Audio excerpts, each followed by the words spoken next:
Hi, I know that I have not many subscribers, and I appreciate everyone who is. Um, and anyone who is a subscriber of mine knows that I fly a drone for the sake of photography and video.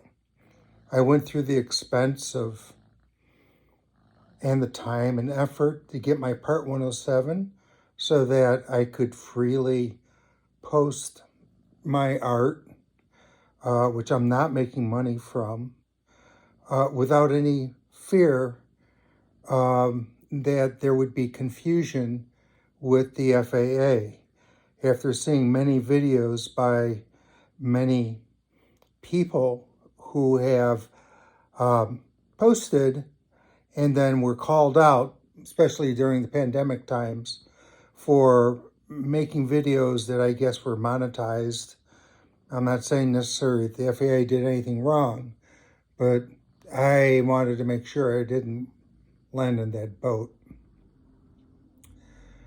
And okay, so that lays the groundwork. There have been a lot of people in the FPV community that have been saying that it's because of the camera drone people that remote ID is being brought upon us, and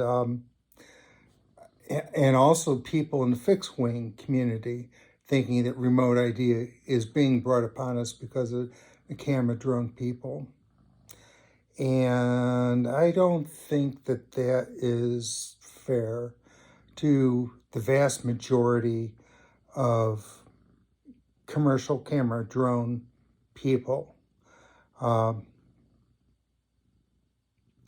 Yes, there are people out there who have flown drones, DJI drones, into stadiums and stuff like that. There are other means of making sure that that doesn't happen. There's a company that sells a device that can track and take over a DJI drone. That's one of the things about a commercial drone, is that you know what parts that are in it, you know how you can go and counter that. What's going on in Ukraine is a very good example of how people can adapt to go and protect themselves from the other side of drone surveillance and use of drones to drop munitions and things of that sort. So remote ID isn't needed to do that. There are ways, and dropping $30,000 to go and protect a NFL or a Major League Baseball stadium is, in the big scheme of things, considering tens and hundreds of millions of dollars that are being paid for the players and all the money that's involved and stuff like that. Tens of thousands of dollars is not a lot to do that.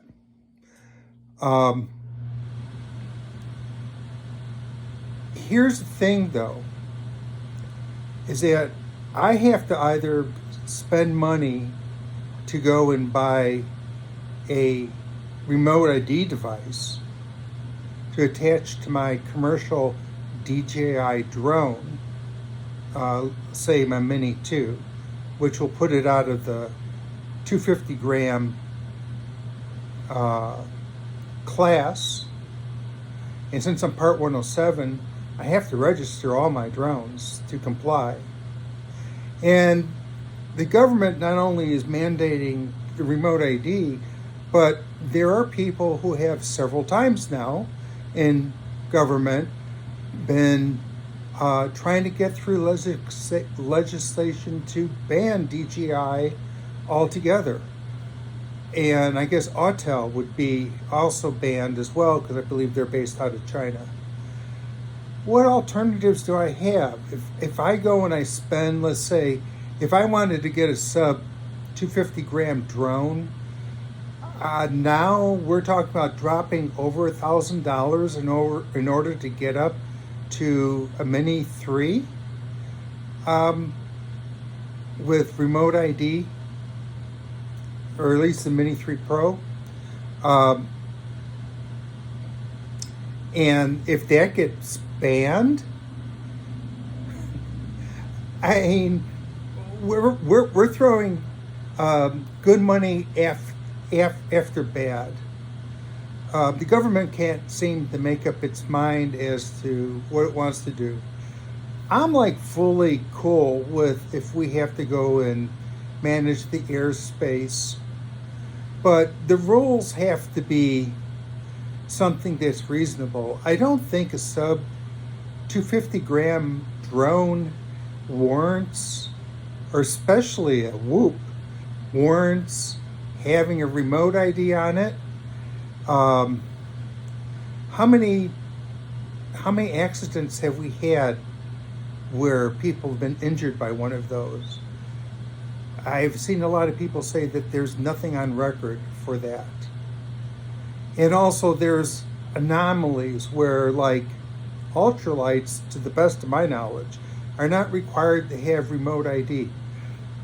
Where's the sense in that? If we're talking about managing the air traffic, don't the ultralights count?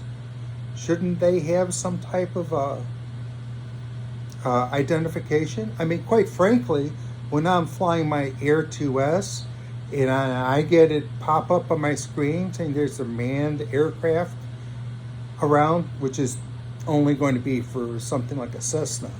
The jets flying 30,000 feet don't come up. I appreciate the idea that I have that added awareness. I don't have a problem with that. And the Air 2S is like 900 grams, 960 grams. That's a bit more hefty, and I can understand it when we're at that class. Though I certainly would be in favor of raising the remote ID limit to being a kilogram. But nonetheless, certainly don't kill off the 250 gram drones and under category by requiring them to go and purchase right now the best is like $150, $200 piece of equipment that they have to put on the drone to put it out of that class. It makes no sense. And especially I've seen the FPV guys with these tiny whoops where it's like the remote ID module may weigh more than the drone that they're flying. There's no sense in this. I'm not going to advocate that we disobey the law. I'm not that type of person. But I definitely going to advocate that we change the law by any means possible. And if I have to stick with a FRIA for a while with my Mini 2, I guess I will. I don't see myself investing any more money in a hobby that is very possibly being obsoleted by our representatives in federal government. People who are supposed to be working for us are not understanding the real impact of what they're doing. And that's my 2 cents as far as it goes. And XJet, thank you for starting this. Remote ID is just a bad idea. I know people try to stop it. It never should have been implemented in the way it has. I'm hoping that they find out that there's such pushback, they have to change the date, and maybe they'll change that date to never for enforcing it. And everyone who got this far, thank you for listening to my rant. Have a good day, and next time I'll have a guitar in my hands. Bye.